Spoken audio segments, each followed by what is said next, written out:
कहते हैं कि अतीत की बुरी यादों को पीछे छोड़कर आगे बढ़ना जरूरी होता है, लेकिन कुछ घटनाएं ऐसी होती हैं जिनकी छाप इतनी गहरी और खौफनाक होती है कि दशकों बीत जाने के बाद भी वो उभर कर सामने आ ही जाती हैं। हिंदुस्तान के इतिहास की सबसे भयावह त्रासदियों में से एक है मध्य प्रदेश की राजधानी भोपाल में 2 और 3 दिसंबर की दरमियानी रात हुई गैस त्रासदी। गैस त्रासदी में 25,000 से भी ज्यादा लोगों की गई जान। हिरोशिमा नागासाकी परमाणु हमले के बाद तीसरी सबसे घृणित घटना। 5.74 लाख से भी ज्यादा लोग हुए घायल और अपंग। 2 दिसंबर 1984 की देर रात फैक्ट्री से लीक हुई थी जहरीली गैस। यूनियन कार्बाइड फैक्ट्री से लीक हुई थी मिथाइल आइसोसाइनेट। लीक हुई जहरीली गैस से 40 वर्ग किलोमीटर एरिया में बिछ गई लाशें।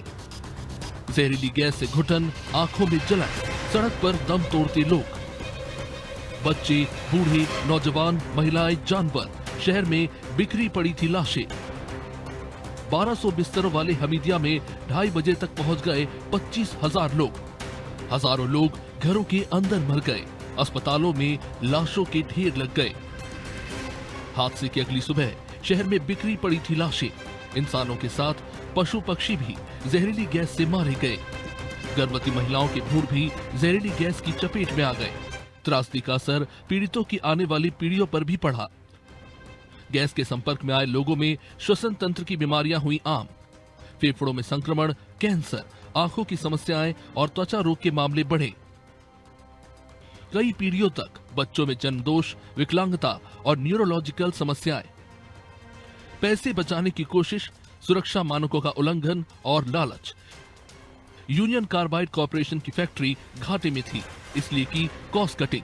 अयोग्य कर्मचारियों को फैक्ट्री में काम पर रखा गया। ऑपरेटिंग प्रक्रियाओं की जानकारी का अभाव त्रासदी का प्रमुख कारण बना। फैक्ट्री में खराब हो चुके पाइप, टैंक और प्रेशर मीटर को ठीक नहीं किया गया। अंडरग्राउंड MIC टैंक में तय मात्रा से ज्यादा केमिकल भरा गया। जिस बर्नर का काम जहरीली गैस को जलाना था वो बंद था। छोटे छोटे टैंकों की बजाय बड़े बड़े टैंकों में केमिकल स्टोर किया गया। नियमों के तहत एक टैंक खाली रखना था, उसे भी भर दिया गया। सरकार और प्रशासन के स्तर पर सुरक्षा को लेकर भारी लापरवाही हुई।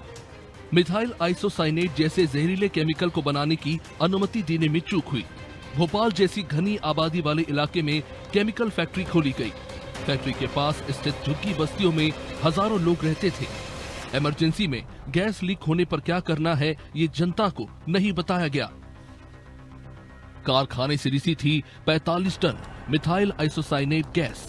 यूनियन कार्बाइड का तत्कालीन CEO वॉरेन एंडरसन मुख्य दोषी। 6 दिसंबर 1984 को एंडरसन को गिरफ्तार किया गया, लेकिन 7 दिसंबर को वो दिल्ली से सीधा अमेरिका भाग गया। 40 साल बाद भी गैस त्रासदी का मामला कोर्ट में है लंबित।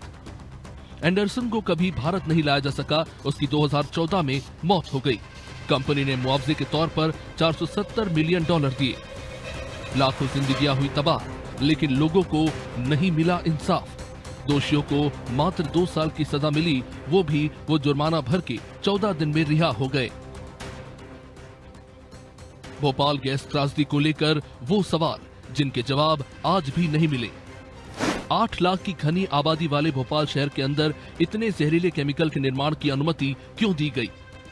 जानते हुए भी कि फैक्ट्री में जहरीले केमिकल का निर्माण होता है, स्थानीय प्रशासन ने नियमित निरीक्षण क्यों नहीं किया? फैक्ट्री के डिजाइन में सुरक्षा मानकों को लेकर लापरवाही की गई, पर प्रशासन की निरीक्षण टीम ने इस पर ध्यान क्यों नहीं दिया?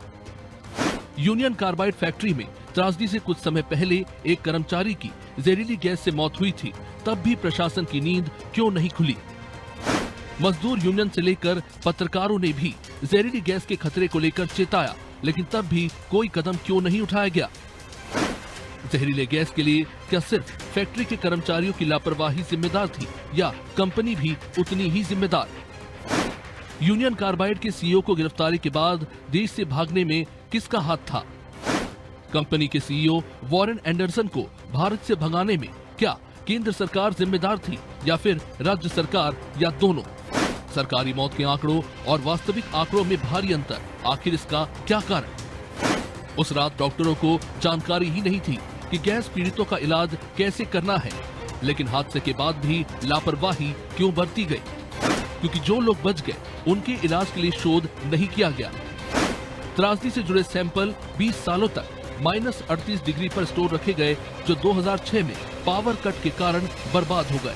आखिर शोध क्यों नहीं हुआ? क्या गैस त्रासदी के लोगों को जो मुआवजा मिला और जिन जिम्मेदार लोगों को सजा दी गई, क्या उससे पीड़ितों को इंसाफ मिला? एक आखिरी सवाल, वर्क साइट पर हर साल 70% मौतें इंडस्ट्रियल एरिया में सेफ्टी को लेकर लापरवाही और ह्यूमन एरर के चलते होती है। पूरी दुनिया में सबसे ज्यादा ऐसे हादसे भारत में होते हैं। आखिर ऐसा क्यों?